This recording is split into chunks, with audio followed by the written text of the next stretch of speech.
so No Time to Die was directed by Kari Joji Fukunaga, starring Daniel Craig, Ana de Armas, Leah Seydoux, Latasha Lynch, Ben Wishart, and Ralph Fiennes, and it's finally out. This movie, as you probably know, was delayed,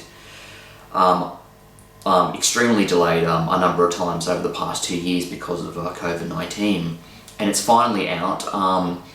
People have speculated that it's gone through various changes during that time, a few script rewrites, a few story plot points that were put in, and I really this is going to be a spoiler review. They're really I do find it hard to really not talk about this movie without addressing the obvious plot points and spoilers. So if you haven't seen the movie and you don't want to be spoiled, probably not a good idea to watch this video.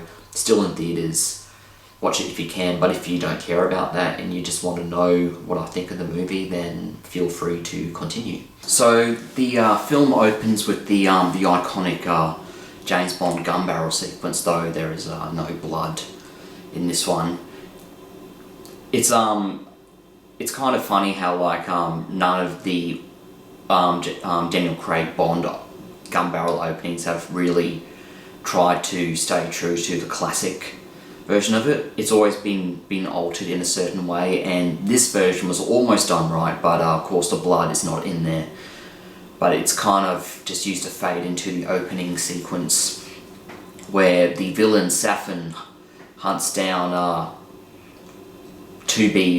character called Madeline, and kills Madeline's mother. But he was originally intending to kill her father, which is called Mr. White, not Walter White, but Mr. White, but kills her mother instead. And then it flashes forward to Madeline is now in a relationship with James Bond somewhere in Greece, and then basically the reason why James Bond has ventured to Greece is to stop by the grave of Vespa, his old girlfriend who died in Casino Royale, but he realizes that there is a bomb attached to the gravestone and almost kills him, but Bond immediately links this to Madeline and accuses Madeline of being a spy from Spectre, who was just set out to kill James Bond. But Madeline says no, of course not. But anyway, while this happens, they get pursued by a bunch of Spectre agents. The Aston Martin is used in this really well shot and very entertaining chase sequence with some nifty gadgets like the bullets coming out from the headlights, and also James Bond performing a very incredible stunt of jumping off a bridge attached to a rope. But anyway, after the sequence is finished, James Bond basically just breaks up with Madeline and places her on a train, saying that he will never see her again. Very sad, and then we are led into the opening.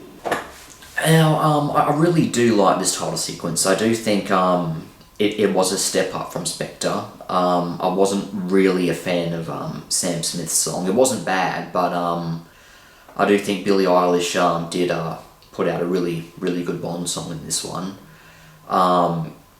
It was a lot more colourful and a lot more interesting than Spectre's intro, which was basically just a lot of tentacles and octopuses and oil. I still think Chris Cornell's You Know My Name is without a doubt the best Daniel Craig opening song, and Skyfall is not that far behind. And then I think Spectre and Quantum of Solace's intro are kind of equals, kind of at the bottom of the list there. I mean, none of them are bad, but those were definitely the weakest of Daniel Craig's lineup. So yeah, I like Billie Eilish's lyrics. The music was quite well done, and I thought she did a pretty good job with this iteration of the Bond intro. So after the title sequence, the film flash forwards 5 years later, and Bond has retired from the MI6 and is currently in Jamaica. But he is contacted by a few CIA agents to get him back to MI6, and he also meets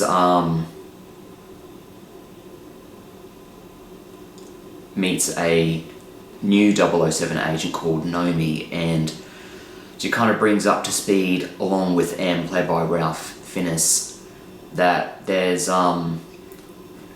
this new weapon program called Project Heracles, which uses nanobots to infect the host, but it will only attack and kill a DNA match for the target. So it basically spreads through the body of anybody who is infected by it, but will only kill its target basically. And it does kind of play on COVID. It does feel kind of like that same philosophy that if you get infected, it's not you to worry about, it's everyone else. And it does bring in a unique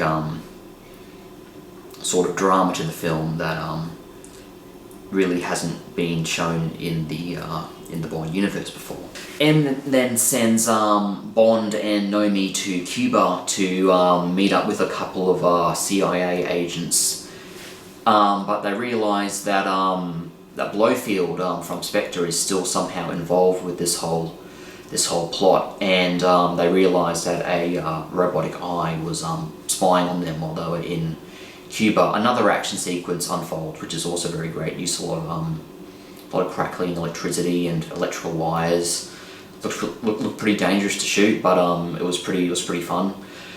And later on, Bond is sent to Blofeld's prison, where he, funnily enough, meets Madeline again. She works there, and they interrogate Blofeld for information about the nanobots. Little that they know that Safin actually snuck into the prison and infected Madeline with the nanobots, which killed Blofeld. So that happened. That's unfortunate. But yeah, Ben Whishaw does make another appearance as as Q in this movie, and this time actually gives Bond a couple of nifty gadgets to use. One being a supersonic powered watch, which can like break glass with its high frequency emissions, and it's put to good use in the movie. A few visual gags are used here and there. Anyway, just a very fun gadget for Bond to use. Anyway, Bond tracks Madeline down to her home in somewhere in Sweden, and it's the same home she was in the opening scene. She reveals that she has a little child called Mathalide, and she tells that she breaks the news that Safin killed her parents, and now she wants revenge on Safin, of course. And so her and Bond are able to locate Safin in this super secret, top secret island where they are making the nanobots, and they find and locate Safin. But Safin infects Bond with the nanobots, and Bond realizes that he can never go near Madeline because she is one of the targets, and if Bond goes near her, these nanobots will kill her. So it's very sad, a very emotional ending, and of course Bond, this being the last Daniel Craig Bond movie, she lets Madeline go and he sacrifices himself blowing up the island. So that's the end of Daniel Craig, basically. And it has sparked quite a bit of controversy of whether Bond should have died at the end of that movie or not. So in one way, it is the logical way to end Daniel Craig's Bond journey, since they will have to usher in another Bond actor after this movie. But it still was a very sad way to end Craig's Bond story, because he's lost so much in these films. He lost Vesper in Casino Royale, lost her other girlfriend in Quantum of Solace, lost M in Skyfall, and overall things have basically been awful for this Bond, because he just keeps on losing, and at the end I was expecting Bond in some way to prevail, to win, and some sort of happy ending for him, but no, he just dies, and that's the end of that. So it was a misleading title, No Time to Die, because he does die, and overall it was just quite depressing that they had to end it in this way. I mean, they could have just ended Daniel Craig's story on a high note and rebooted the series after that, or maybe got just James Bond to retire and somebody like Nomi to fill in the 007 title, which could have been a logical choice. I mean, I'm not really against a female Bond, but at the same time, tradition says that I mean, every single James Bond character has been male, and I guess it wouldn't be very logical to just put a female in there, but it's really up to the guys at MGM to decide where Bond is going to go next. I mean, I'm open to Bond being female or male at this point. I just would like to see whatever comes next for Bond, because this is definitely the closing of Daniel Craig's chapter in a very dark way, that I would admit. But yeah, that's basically my opinion of No Time to Die. Skyfall is still probably the best Daniel Craig Bond movie, with Casino Royale very slightly behind it.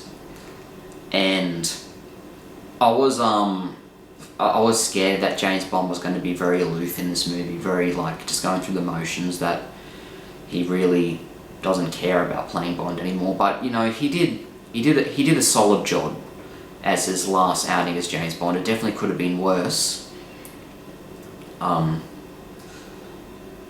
And as I said, it could be a possibility that